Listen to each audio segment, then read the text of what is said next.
Hello YouTube, Gary RGJ Outdoors. I've been on, see me, is that better? Yeah, I think I've been sent up, yep. Excuse my dishevelled appearance, I've just got in from work, and, but I'm all good. Yeah, so this is just a quick video really. I've been meaning to do this one for a while. I was asked when I was on the Preppers meet last year if I could do a video of it, because they thought it might be worthy of a video. So yeah, I'll do it and see if it is worthy of a video. I hope it is. I hope you find it entertaining. All it is basically, it's of my belt kit that I take with me every time I go into the bush. Yeah, so every time I go into the bush I take this with me, along with all my other bits and pieces that you've seen before. It's taken me a while to get it kind of how I want it. It's still kind of pretty much a work in progress, so I don't think, I think belt kits is one of those things that you either like using or you don't like using. I suppose for me it's a throwback from me army days. It's not by any stretch what the guys are wearing nowadays or did in my day. It's just I like the idea of a belt kit, keeping all your kind of essentials on you and near to hand, should you find yourself for whatever reason away from your main kit. What I carry is pretty much enough to get me out of a tight situation if I had to. If I had to bug out for whatever reason, or leave my kit for whatever reason, I could survive, I guess, for a few nights at least, until help came, or I could find help, or whatever. So, but I'll run you through my belt kit, what I carry and what's in it. As I say, it's by no means a finished item. There's always bits and pieces that I add to it. But it's just what I generally like and generally what I've got. Some of these bits I've been gifted very generously, and I'll run you through those. But here we go. So basically, in its entirety, and it's quite a... That's one of the benefits of being a fat git, is you can carry more stuff around your belt, which is always good. I'm using a viewfinder here, so a separate thing.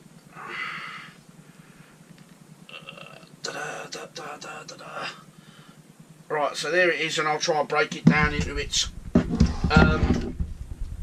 raw form very quickly. I'll take the belt. I'll take them off the belt as I go along and just stack them up there. So, first item that I've got on there is just basically me through night torch. This is a brilliant piece of kit. I can't tell you how great it is, to be perfectly honest with you. It's superb. A really blinding torch. This is the rechargeable one. You charge it, I think that, yeah, USB charging port there. I love it. I think it's great. Let's see. Excuse fingers. But there's the USB charger. I think this is the TH. Excuse me. Yeah, sorry, it's not the TH. It's the TC12V2. TC12V2. That's what that is. To say, it comes with an 18-something-50 rechargeable battery. I think the earlier version of this came with a rechargeable battery that you actually took out of the housing and charged it that way. Charged it for a micro USB, I believe. But I can't tell you. I mean, that is a really bright torch. It's proper bright, and it's just handy. It's nice and light. It doesn't weigh an awful lot, and it's just an handy piece of kit to have on your, you know, on your belt kit. Or I find it is. As I say, this isn't a you must have blah blah blah.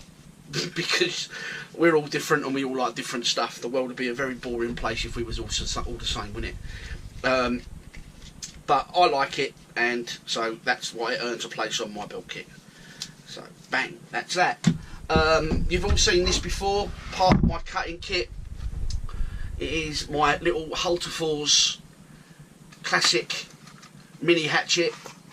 You've all seen me have this loads of time. It's just blinding. I absolutely love it. As I say, razor sharps, yeah, I've got it sharpened. So yeah, that sits on my belt kit. That comes with me. Now there are several train of faults, and I'm not going to enter into the debate. Should you use a knife to batten?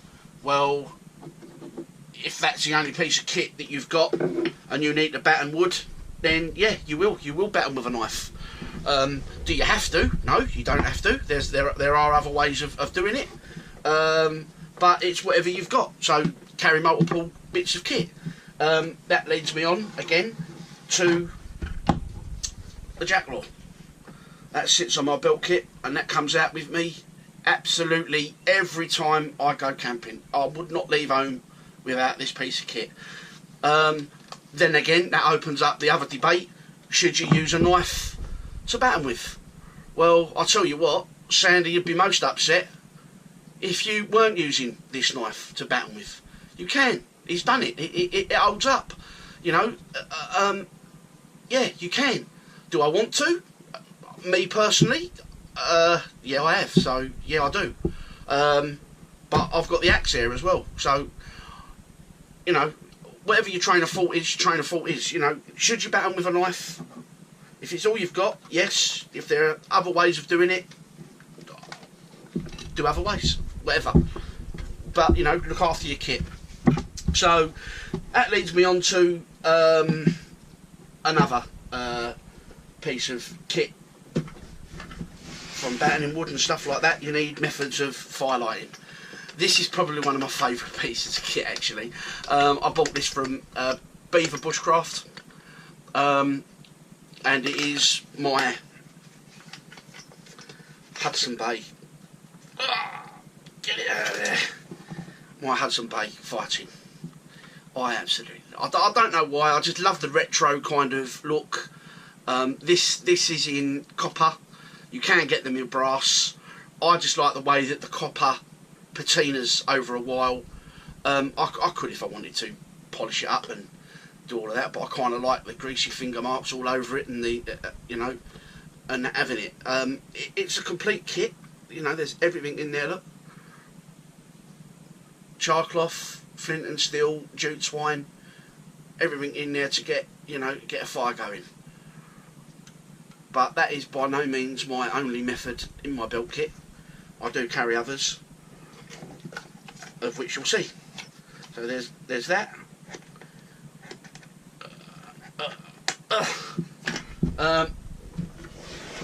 Then there's this pouch.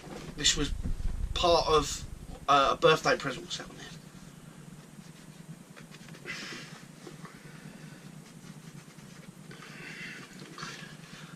Part of the birthday present that my beautiful wife bought for me.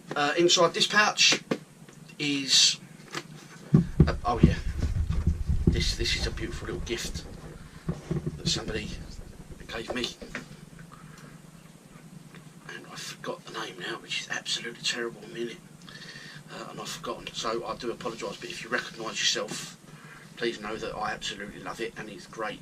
So in here is just like a little tinder pouch with some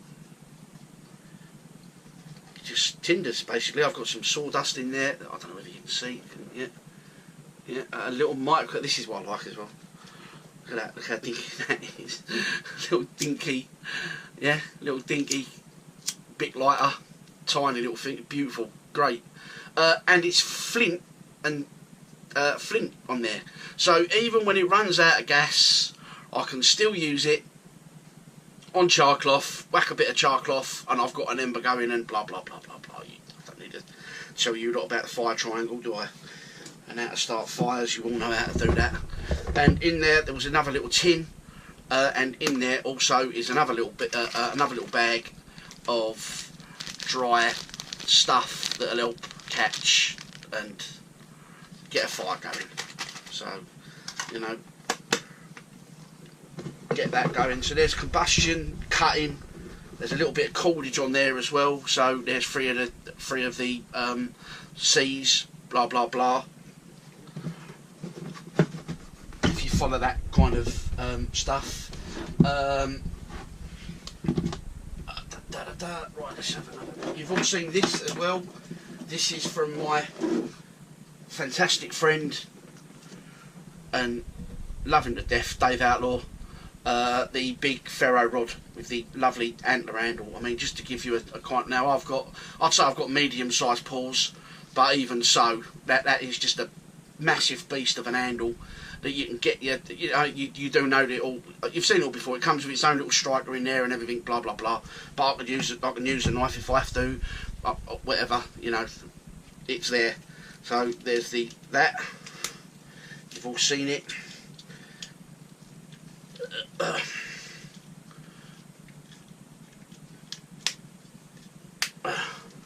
That's that. This was another wonderful, charming purchase.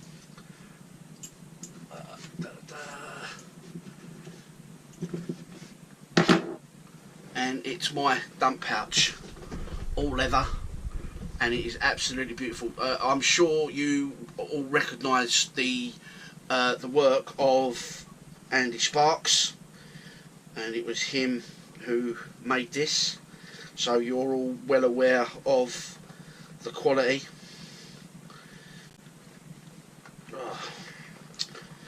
And I'm all fingers and thumbs today. I don't know what's the matter with me. Don't know what is the matter with me today. If I had to open up something, oh, the phone's going dead. Oh, God. Come on. There we go. At last. Right, there we go. So there is the dump pouch. Yeah. All leather. And that is just stunning. Beautiful. Lovely soft. Lovely deep pouch. Foraging, you know, rummaging around. Wild edibles. Tinders, all that kind of stuff, you know, and that's beautiful. I just love it. Just folds up again to next to nothing on the pouch, on the belt, sorry, and it's wonderful. I absolutely love it. Beautiful piece of kit. And then in here, which is another one of those pouches that I had made. Got a few of these this size.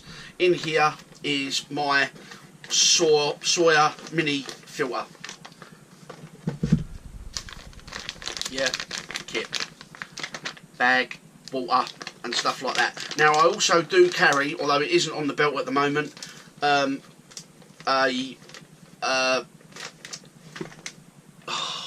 what is it? Dave Canterbury. What's it? Wilderness? Oh, I can't bloody think. Pathfinder. There it is. Pathfinder canteen, cup, cook set, and all that kind of stuff. I can switch that out if I want to, because I've got the. You all know me. I'm a bit of a kit whore, so I'm a bit. I just obsess over it, which is no big thing. I've got the Mark 1 or Mark 2 Crusader cook set. Comes with its own bottle, cup, lid, everything, blah blah blah, cooking, all that kind of stuff. I do also have a micro thing with a gas canister that I can stick on the side of that belt as well, and something that I haven't shown, but I carry not in my belt kit, because I think it's something that you should have on you at all times, is first aid kit. So your first aid kit goes in your combat trousers or combat jacket or sorry, combat jacket, combat trousers. Whatever you're wearing goes in your cargo pocket, your jacket.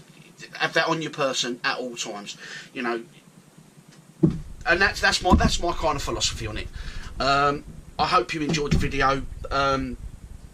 If there's anything else you'd like to see me do a review of, or a subject that you'd like me to talk about, drop it in the comments, and I'll do my best.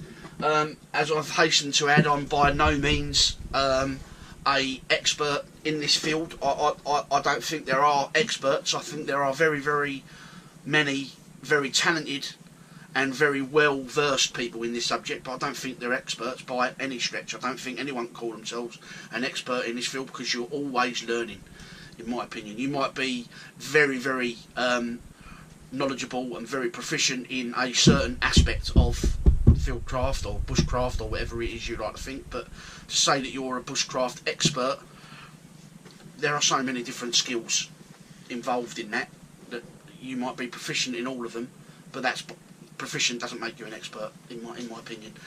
I'll open up a can of worms. Slam me, do whatever you like. Or open up, look, I'm up for friendly debate. I like it. Anyone that's sat around a campfire with me for any particular length of time knows that I love a good debate, as long as it's well-mannered, well-structured argument. Even if it ain't a well-structured argument, I enjoy tearing you a strip as well. Not tearing you a strip, who might tear anyone a strip, but I love a good-natured debate. It's great. I learn from them.